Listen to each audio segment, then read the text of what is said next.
பிரச்சனைகள் எதுவாக இருந்தாலும் நிச்சயம் முடியும். பிரச்சனையை கொடுக்க தெரிந்த எனக்கு உன்னுடைய வாழ்க்கையில் அந்த பிரச்சனையை முடிக்க தெரியாதா? நான் பார்த்து கொள்கிறேன். உன் வாழ்வில் மீண்டும் மகிழ்ச்சி பொங்கதான் போகிறது. நம்பிக்கை இழக்காதே. எதுவாக இருந்தாலும் என்னிடம் நீ சொல்லிவிட்டு பிறகு உன்னுடைய கவலைகளை எல்லாம் தூக்கி எறிந்துவிட்டு உன்னுடைய மனதை நீ அமைதியாகவே வைத்துக்கொள். உனக்கு நடக்க வேண்டிய நல்லது நடந்தே தீரும். எப்போது பார்த்தாலும் ஏதோ ஒரு கவலையை மனதில் அசி போட்டு கொண்டே இருக்கின்றாய். அது உனக்கு நல்லதல்ல. உன்னை சார்ந்தவர்களுக்கும் அது நல்லதல்ல. விழித்துக்கொள், சுதாரித்துக்கொள். உன் அப்பா நான் இருக்கின்றேன். நான் பார்த்து கொள்கிறேன். உனக்கு என்ன எல்லாம் தேவையோ அதையெல்லாம் நான் நிறைவேற்றி வைக்கின்றேன். உனக்கு பணப்பிரச்சனையா? அதை நானே தீர்த்து வைக்கிறேன். உன் கடன் அடைக்க முடியாத அளவிற்கு எவ்வளவு பணப்பிரச்சனை இருந்தாலும் அதை நான் தீர்த்து வைக்கிறேன். உனக்கு மனக்குழப்பம் அதிகமாக இருந்தால் என்னிடம் மனம் விட்டு பேசு. உன் மனதை நான் சரி செய்கிறேன். மிகவுமே உனக்கு கஷ்டமாக இருந்தால் என்னுடைய ஆலயத்திற்கு வா. ஏதோ ஒரு ஆலயத்திற்கு சென்று அங்கு விளக்கு ஏற்று. அந்த தீப வெளியில் உன்னுடைய கஷ்டங்கள் எல்லாம் எரிந்துவிடும். உனக்கு நேர்மறை அதிகமாகவே வர வேண்டும் என்றால் தினமும் ஆவது வாரத்திற்கு ஒரு முறையாவது ஏதோ ஒரு ஆலயத்திற்கு செல். நீ எந்த ஆலயத்திற்கு சென்றாலும் அங்கு நான் இருப்பேன். ஏதாவது ரூபத்தில் உன் கண் முன்னே நான் தோன்றுவேன். பயப்படாதே. எதற்கும் நீ அஞ்சாதே. உன்னுடைய மனதில் உள்ள கவலைகள் கஷ்டங்கள் எல்லாவற்றிற்கும் நான் தீர்வு தருகிறேன். உன் மனதை நீ அமைதியாக வைத்திருந்தால் மட்டும் போதும். என்னுடைய பிள்ளை அல்லவா? உனக்கு தேவையான பணம் உனக்கு கிடைக்குமோ கிடைக்காதோ என்று உன்னுடைய மனதில் எப்பொழுதும் ஒரு அச்சம் ஓடிக்கொண்டே இருக்கிறது. பொதுவாகவே எல்லோருக்கும் பணம் தேவைப்படுகிறது. ஆசை அதிகமாகத்தான் கடனும் அதிகமாகும். நீ ஆசையை குறைத்துக்கொள். உனக்கு கடனே இல்லாத வாழ்க்கையை நான் தருகிறேன். உனக்கு எது தேவையோ உன்னுடைய ஆசையை நான் பூர்த்தி செய்கிறேன். அவசரப்படாமல் இரு. எல்லாவற்றிற்கும் ஒரு எல்லை வைத்துக்கொள். ஆசை அதிகமானதால் உனக்கு பிரச்சனை அதிகமாகும். உன் ஆசையை நீ உன் கட்டுக்குள் வைத்துப்பார். நிச்சயம் உனக்கு நிம்மதி கிடைக்கும். எந்த பயத்தையும் உன் மனதில் போட்டுக்கொள்ளாதே. உன் மனதில் ஒரு அச்சம் ஓடிக்கொண்டிருக்கின்றதல்லவா? அதை நான் சரி செய்கிறேன். கவலைப்படாதே. உனக்கு தேவையான பணம் நிச்சயம் கிடைக்கும். உன்னுடைய கடன் பிரச்சனை எல்லாமே முடியும். நீ நினைத்து கொண்டிருக்கும் உன் மனதில் நினைத்து கொண்டிருக்கும் ஒரு நல்ல காரியம் நல்லபடியாகவே முடியும். என்னுடைய நாமம் உன் மனதிலும் உன் நாவிலும் இருக்கும்போது ஏன் பயப்படுகின்றாய்? ஏன் குழம்புகின்றாய்? என்னுடைய குழந்தை அல்லவா? அப்பாவிற்கு உன்மேல் அன்பு எப்போதும் உண்டு. அதில் நீ சந்தேகம் கொள்ளாதே.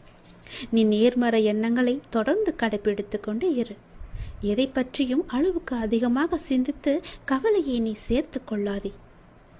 எந்த அளவுக்கு நீ கவலையை குறைத்து கொள்கிறாயோ அந்த அளவுக்கு உனக்கு நல்லது நடந்து கொண்டே இருக்கும். நான் செய்யும் லீலைகளும் உனக்கு தெரிந்து கொண்டே இருக்கும். ஆசையை குறைத்தால்தான் நிம்மதியாக வாழ முடியும். ஆசைப்படு. அளவுக்கு மீறி ஆசைப்படாதே என்கிறேன். அப்படி ஆசைப்பட வேண்டும் என்றால் என்னிடம் சொல். நான் அதை உனக்கு பொறுமையாக தருகிறேன். ஆனால் அதுவரை நீ காத்திருந்துதான் ஆக வேண்டும். அவசரப்பட்டு எல்லாவற்றிலுமே காலை வைத்து விடாதே. பிறகு அந்த காலை எடுப்பது கூட கஷ்டம். முன்னால் வைத்த காலை பின்னால் வைக்கக்கூடாது என்று அந்த ஆசையிலேயே நீ மூழ்கி விடுவாய். அது உனக்கு பெரும் துன்பத்தை தந்துவிடும். உன்னிடம் இருக்கிறதா? இருந்தால் செலவு செய். இல்லையில் நிம்மதியாக இரு. நம்மிடம் இல்லை, நாளை பார்த்து கொள்ளலாம் என்று விட்டுவிடு. இதற்காக இன்னொரு இடத்தில் போய் வாங்கி உன்னுடைய ஆசையை நீ தீர்த்து கொள்ளாதே. நான் சொல்வது புரிந்தால் உனக்கு நல்லது நடக்கும். உன்னையும் உன் குடும்பத்தையும் நான் அல்லவா பாதுகாத்து கொண்டிருக்கிறேன். நான் அல்லவா பார்த்து கொண்டிருக்கின்றேன். நீண்ட நாட்களாகவே என் வார்த்தைகளுக்கு கட்டுப்பட்டு நடப்பவர்களுக்கு கர்ம வினைகள் சில முடிவுக்கு வந்துவிட்டன. அவர்களும் இப்பொழுது நன்றாகவே இருக்கின்றார்கள். தேவையற்ற கவலைகள் எல்லாம் வேண்டாம் உனக்கு. நல்லது நடக்கும்படி உன் வாழ்க்கையை நான் மாற்றி காமிக்கின்றேன். நல்லது நடக்கும். உன்னுடைய இல்லங்களிலும் நடக்கும். நான் உன்னோடு உன் குடும்பத்தோடு எப்போதுமே நான் இருக்கின்றேன். நான் எப்போதும் உனக்கு துணையாக இருந்து கொண்டே இருப்பேன். கவலைப்பட்டு உன்னை நீயே வீணடைத்து கொள்ளாதே. உன்னை சுற்றி நல்ல விதமான சூழல்கள் எல்லாம் நடப்பதற்கான சூழ்நிலை எல்லாம் எங்கோ எப்போதோ தொடங்கிவிட்டது. அதை நீ அறியாமல் இருந்து கொண்டிருக்கின்றாய். எனக்கு இன்னும் நல்ல விடிவு காலம் கிடைக்கவில்லை என்று ஏங்கி தவித்துக் கொண்டிருக்கின்றாய். உனக்கு நான் அப்போதே கொடுத்து விட்டேன். இது உனக்கு தெரியாமல் இருப்பதற்கு காரணம் என்ன தெரியுமா? எப்பொழுதும் எதிர்மறையாகவே நினைத்து கொண்டிருக்கின்றாய்.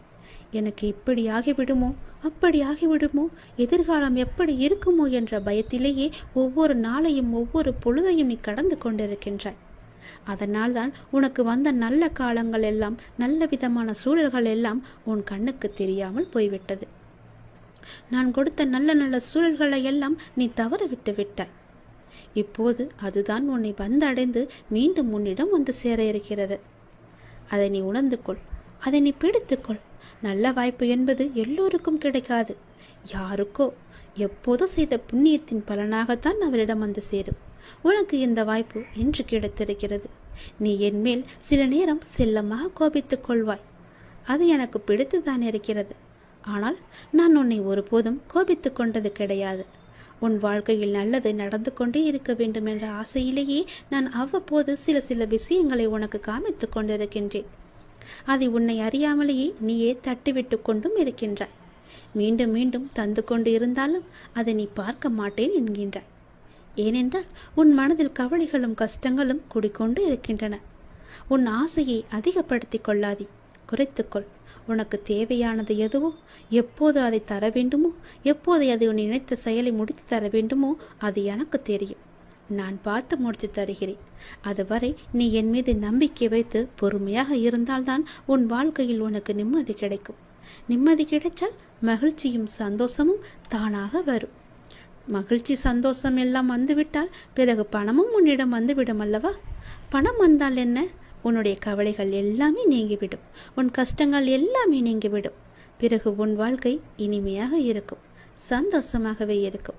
கவலைப்படாதே. உன் அப்பா உனக்காகவே நான் இருக்கின்றேன். எல்லாம் நல்லதை நடக்கும். ஒவ்வொரு நாளையும் ஒவ்வொரு முடியும் பொழுதையும் நீ சந்தோஷமாக மனதில் புத்துணர்ச்சியுடன் செயல்படு. விடியும் பொழுதாகட்டும், முடியும் நாளாகட்டும், எல்லாம் நன்மையாகவே இருக்கும். ஒவ்வொரு நாளும் தொடக்கத்திலும் இறைவனுக்கு நன்றி சொல்லி தொடங்கு. ஒவ்வொரு நாளின் முடிவிலும் இறைவனுக்கு நன்றி சொல்லி முடித்துப்பார். உன் வாழ்க்கை நன்றாக சந்தோஷமாக அமோகமாகவே இருக்கும். நல்லது நடந்து கொண்டே இருக்கும். இதுவரை உனக்கு கைக்கு எட்டியது கை நழுவி போனது அல்லவா? கண் முன்னே இருந்தது காணாமல் போனது அல்லவா? இது போன்ற சூழ்நிலைகள் உனக்கு முடிவுக்கு வரப்போகின்றது. உன் வாழ்வில் ஒரு புதிய மாற்றம் வரப்போகின்றது. எது உனக்கு ராசி இல்லாத தினம் என்று மனதுக்குள் நினைத்தாயோ அந்த ராசியான தினமாக அது மாறப்போகிறது. ஏற்கனவே நான் சொன்னபடி உனக்கான நல்வினைகள் செயல்பட ஆரம்பித்து விட்டன. சில விஷயங்கள் உனக்கு முட்டுக்கட்டையாக இருந்தாலும் உன் முன்னேற்றத்தை யாரும் தடுக்க முடியாது. ஏனென்றால் உனக்கு துணையாகத்தான் உன் அப்பா நான் இருக்கின்றேனே. நீ முன்னேறி சென்று கொண்டே இரு. எப்போதும் முன்னோக்கியே நடக்க பழகு. இப்பொழுது இருக்கும் உன் மனநிலையை குறித்து சிறிதும் அஞ்சாதே, அதிருப்தியும் அடையாதே. லட்சியத்தை அடைந்தே தீருவன் என்று உன் உள்ளத்தில் உறுதியை நீ உண்டாக்கிக்கொள். நீ செய்யும் செயல்களில் ஈடுபாடும் அந்த செயல் உனக்கு எவ்வளவு முக்கியமானது என்ற உணர்வும் இல்லையே, நீ செய்வதெல்லாம் நேரத்தையும் வாழ்க்கையும் வீணடிப்பது மட்டுமே. எல்லாம் திரும்பி போனால் திரும்ப வராது. எதிலும் வெற்றி பெற இயலாது. நீ செய்யும் காரியத்தால் வாழ்க்கையில் ஏதோ ஒன்று சரியாகவோ தவறாகவோ நடந்தால் அதற்கு காரணம் எது என்பதை நீ முதலில் ஆராய்ந்து பார். அதை நீ திருத்திக்கொள். வாழ்க்கையின் சிறு விஷயங்களிலும் முழு ஈடுபாட்டுடன் இருந்தீர்கள் என்றால் அதில் நிச்சயம் நீ வெற்றி பெறுவாய். ஒரு புல் வளர்வதற்கு சிரமப்படுவதில்லை. உடலில் உள்ள இரத்தமும் மற்றும் வெள்ளை அணுக்கள் உடல் முழுவதும் சுற்றி கொண்டிருப்பதற்கு அது சிரமப்படுவதில்லையே. பூக்கள் மலர்வதற்கு சிரமப்படுவதில்லையே. ஏனென்றால் அப்படித்தான் அவை வடிவமைக்கப்பட்டிருக்கிறது. படைப்பின் மகத்துவமே அதுதான். ஒவ்வொரு நொடியும் கஷ்டமான முயற்சிகளால் தான் படைப்புகள் நிகழ்ந்து கொண்டிருக்கின்றன. ஆனால் அவையெல்லாம் உனக்கு ஒரு பொருட்டாகவே தெரியவில்லையே. நீ படும் துயரங்களும் சிரமங்களும் தான் உனக்கு பெரிதாக தெரிகின்றது. இப்பொழுது இந்த உலகில் சிரமப்படாமல் எதுவுமே சாத்தியமாகாது. உன் கைக்கும் அது கிடைக்காது. சிரமப்பட்டுத்தான் ஆக வேண்டும். முயற்சி செய்து பார், நிச்சயம் கிடைக்கும். முதலில் எதுவும் சிரமமில்லை என்று நம்பு. நீ சிரமம் என்று சொல்வதற்கு காரணம் உன் மனதுதான். சிரமம் என்பதை நாம் கடந்தால்தான் லட்சியத்தை நம்மால் அடைய முடியும். மாபெரும் படைப்புகளை உருவாக்க நல்ல உணர்வுகளும் அபரிமிதமான மகிழ்ச்சியான மனநிலையும் மட்டும் இருந்தால் போதும். அதை உனக்குள்ளே நீ வளர்த்துக்கொள். உனக்கு நிச்சயம் வெற்றி கிடைக்கும். நான் என்றுமே உனக்கு துணையாக மட்டுமே இருப்பேன். நம்பிக்கையோடு உன்னுடைய கடமை எது என்று உனக்கு தோன்றுகிறதோ அந்த கடமையை நீ தவறாமல் செய்து கொண்டு வா. அந்த கடமையிலிருந்து நீ பின்வாங்காதே. ஏனென்றால் அது உனக்கென்று படைக்கப்பட்ட கடமைகள். உன் கடமையை நீதான் செய்ய வேண்டும். அதை யாருக்கும் விட்டு கொடுத்து விடாதே. அதிலிருந்து உன் கர்மாக்கள் கழிய போகின்றது. வாழ்க்கையில் நீ சாதனை படைக்கத்தான் நீ பிறந்திருக்கின்றாய். அதை முதலில் நீ நம்ப வேண்டும். அதன்படியே நீ முயற்சி செய்ய வேண்டும். நாம் கண்டிப்பாக வெற்றி பெறுவோம் என்ற தன்னம்பிக்கை, நம்பிக்கை, பொறுமை எல்லாமே உனக்குள்ளே வேண்டும். ஆகவே அனைத்தையும் சமநிலையில் நீ ஏற்க உன்னுடைய மனதை நீ தயார் நிலையில் வைத்துக்கொள். எத்தனையோ முறை முயற்சி செய்துவிட்டேன், அது என் கைக்கு கிடைக்கவில்லை. எத்தனையோ முறை அது என் கை நழுவி போய்விட்டது. என் கண் முன்னே கைக்கு எட்ட தூரத்தில் இருந்தாலும் அது என் கைக்கு கிடைக்கவில்லை என்ற பல சூழ்நிலைகளில் நீ தவறான முடிவுகளை எல்லாம் எடுத்து வந்தாய். இனி அது நடக்காது. இதுவரை உனக்கு கைக்கு எட்டியது, கை நழுவி போனது எல்லாம், உன் கண் முன்னே இருந்தது, காணாமல் போனது எல்லாம் இப்போது உன் கைக்கு வரப்போகிறது. உன் கைக்கு எட்டப் போகிறது. எல்லாமே ஒரு முடிவுக்கு வரப்போகிறது. உன் வாழ்வில் பல நல்ல நல்ல மாற்றங்கள், புதிய புதிய மாற்றங்கள் எல்லாம் வரப்போகிறது. உனக்கு ராசி இல்லாதது என நினைத்த ஒன்று இப்போது அதுவே உனக்கு ராசியாகி எல்லாவற்றையுமே உனக்கு ஜெயித்து தரப்போகிறது. ஏற்கனவே நான் சொன்னபடி உனக்கான நல்வினைகள் எல்லாம் செயல்பட ஆரம்பித்து விட்டன. சில விஷயங்கள் உனக்கு முட்டுக்கட்டையாக இருந்தாலும் உன் முன்னேற்றத்தை யாரும் தடுக்க முடியாது. ஏனென்றால் அந்த முட்டுக்கட்டைகளை எல்லாம் உன்னுடைய அப்பா நான் அதை தடுத்து எறிந்து விட்டேன், தகர்த்தெறிந்து விட்டேன். நீ கவலையின்றி சந்தோஷமாக எல்லாவற்றையுமே செய்து கொண்டு முன்னோக்கி சென்று கொண்டே இரு. உனக்கு வெற்றி என்ற கிரீடத்தை நான் சூட்டி மகிழ்கின்றேன். நிச்சயம் அதை நீயும் பெற்று ஆனந்த கண்ணீர் வடிக்கப் போகின்றாய். உனக்கானதை நான் எடுத்து வைத்து விட்டேன். அது உன்னிடத்தில் சேரும் நாளையும் நான் குறித்து விட்டேன். சந்தோஷமாகவே அதை நீ பெற்றுக்கொள். இழந்த உன் மதிப்பை மீண்டும் பெறப்போகின்றாய். என்னுடைய துணை உனக்கு உண்டு. அதை நீ மறந்து விடாதே. நீ மீண்டு எழும் நாள் அற்புதமான காலமாக இருக்க போகிறது. நாம் கடவுளை வணங்கும் போது நம் கண்களில் இருந்து கண்ணீர் வந்தால் என்ன பொருள் தெரியுமா? இதுதான் தெய்வீக ரகசியம். இந்த தெய்வீக ரகசியத்தை நாம் தெரிந்து கொண்டால் நம் மனம் சாந்தியடையும். பெரும்பாலும் நம் மன சோர்வு அடைந்து அல்லது அமைதியற்ற நிலையில் இருக்கும்போது நாம் கடவுளை நினைவில் கொள்கின்றோம் இல்லையா? அல்லது கோவிலுக்கு செல்ல நாம் முயற்சிக்கின்றோம். கடவுளை வணங்கும் போதோ அல்லது கோயிலுக்கு செல்லும் போதோ ஒரு விதமான மன அமைதியை நாம் உணர்கின்றோம். அதனால்தான் சிலர் பெரும்பாலும் கோவிலுக்கு செல்ல விரும்புகிறார்கள். மனம் சோர்வடையும் போது, கலக்கமாக இருக்கும் போது கோவிலுக்கு சென்று மனதை அமைதிப்படுத்துகின்றார்கள். உங்களுக்கு பிடித்த கடவுளை நீங்கள் வணங்கும் போது எப்போதாவது உங்கள் கண்களில் இருந்து கண்ணீர் வரும். இதனுடைய பொருள் என்ன என்பது உனக்கு தெரியுமா? தெரிந்து கொள்ளலாம், அறிந்து கொள்ளுங்கள். கடவுளின் வழிபாட்டும் போது கண்களில் இருந்து கண்ணீர் வந்தால் கடவுளின் தெய்வீக சக்தி ஏதோ ஒரு குறிப்பை நமக்கு உணர்த்துகிறது என்று நாம் அறிந்து கொள்ள வேண்டும். கடவுள் உங்களுக்கு ஒன்று குறிப்பை கொடுக்கிறார் என்று நீங்கள் பொருள் கொள்ள வேண்டும். நீங்கள் அவற்றை புரிந்து கொண்டால் உங்கள் பிரச்சனைகள் எல்லாமே நீங்கிவிடும் என்றும் உங்கள் வேண்டுதலை கடவுள் ஏற்றுக்கொண்டதாகவும் அர்த்தமாகும். இதுதான் கடவுள் உங்களுக்கு முழு ஆசியையும் கொடுப்பதாகவே அர்த்தமாக கொள்கிறது. கடவுளின் அனுகிரகம் உங்களுக்கு கிடைத்துவிட்டால், உங்கள் வேண்டுதல் அவர்கள் செவிகளில் கேட்டுவிட்டால், உங்களுடைய வேண்டுதலுக்கு பலனை நிச்சயம் அவர் தருவார் என்பதற்கான அறிகுறியாக உன் கண்களில் இருந்து அவரே அந்த கண்ணீரை வரவழைக்கின்றார். தீபாராதனை காட்டும் போதோ அல்லது கடவுளின் உருவத்தை பார்க்கும் போதோ உனக்கே தெரியாமல், உன்னை அறியாமல் கண்களை திறந்திருக்கும் போதோ அல்லது கண்ணை மூடிக்கொண்டிருக்கும் போதோ உன் கண்களில் இருந்து தண்ணீர் வருகிறது என்றால் நீ வந்ததை அவர் ஏற்றுக்கொண்டார் என்ற அர்த்தம். உன்னை பார்ப்பதற்காகவே அவர் வெகு நாட்களாக காத்திருந்தார். உனக்கான பதிலை சொல்வதற்காகத்தான் அவர் காத்திருந்தார் என்றும், உனக்கு ஆசி வழங்கவே அவர் காத்திருந்தார் என்றும் அர்த்தமாகும். உங்கள் கண்ணீரிலிருந்து கண்ணீர் வந்தால் உங்கள் வழிபாடு மிகவுமே வெற்றிகரமாக முடிந்துவிடும் என்று அர்த்தம். நீ எதை வேண்டி செல்கின்றாயோ அது நிச்சயம் வெற்றியில் முடியும். இப்போது உங்கள் பிரச்சனைகள் அனைத்தும் நீங்கி உங்கள் ஆசைகள் நிறைவேறும் என்றும் கடவுள் உங்களுக்கு ஆசீர்வதிப்பதற்காக ஒரு சின்ன அறிகுறியாக உங்கள் கண்களிலிருந்து கண்ணீர் மலை மலையாக வரும். ஒரு சொட்டு கண்ணீர் வந்தாலும் அதற்கான அறிகுறிதான் அது. கவலைப்படாதீர்கள். கடவுள் எப்பொழுதும் நம் கூடவே இருப்பதற்கு ஒரு சின்ன எளிய பரிகாரம். எப்பொழுதெல்லாம் உங்கள் மனம் பாரமாக இருக்கின்றதோ, உங்கள் பிரச்சனையை தீர்க்க முடியாதது என்று நினைக்கிறீர்களோ, உங்கள் குழப்பங்கள் அதிகமாக இருக்கின்றதோ, அப்பொழுதெல்லாம் உங்கள் விருப்பமான கோவிலுக்கு சென்று அந்த பகவானை நினைத்து ஒரே ஒரு தீபம் ஏற்றி வழிபட்டு அவருக்கு முன்னால் மண்டியிட்டு கையேந்தி நில்லுங்கள். நீங்கள் அந்த தெய்வீகத்தை உணர்ந்து கொண்டால் உங்கள் பிரச்சனைகள் எல்லாம் நீங்கிவிடும் என்றும் உங்கள் வேண்டுதலை கடவுள் ஏற்றுக்கொண்டதாகவும் அர்த்தமாகும். உங்கள் கண்களிலிருந்து கண்ணீர் வந்தால் உங்கள் வழிபாடு நிச்சயம் வெற்றியில் முடியும். தெய்வீக தன்மையுடன் உங்கள் வீட்டை வந்து அடைந்து அதற்கான முயற்சியை செய்யுங்கள். நீ செய்யும் ஒவ்வொரு செயலிலும் ஓம் சரவண பவ என்ற மந்திரம் எப்பொழுதும் ஒலித்து கொண்டு இருக்கட்டும். என்னுடைய அருளும் ஆசையும் எப்போதும் உனக்கு துணை இருக்கும். உனது எண்ணங்கள் அனைத்தும் தவறாக நடக்கின்றதே, என்ன செய்வது என்று நீ யோசிக்காதே. அனைத்தும் மாறப்போகின்றது. நீ எதிலும் நிதானமாக யோசித்து செயல்பட்டாயானால் நிச்சயம் அனைத்துமே மாறும். அவசரப்படாதே. நிச்சயம் உனக்கு வெற்றி மட்டுமே கிட்டும். உன் வாழ்க்கையில் நடக்கின்ற யாவுமே உன் கர்ம வினைகளின் படிதான் நடந்து கொண்டிருக்கின்றன. அப்படி இருக்கையில் நீ துயரங்களை எதிர்கொண்டுதானே ஆக வேண்டும். உன் கர்மாக்களை பற்றி நீ பயப்படாதே. அதற்குத்தான் நான் இருக்கின்றேன்.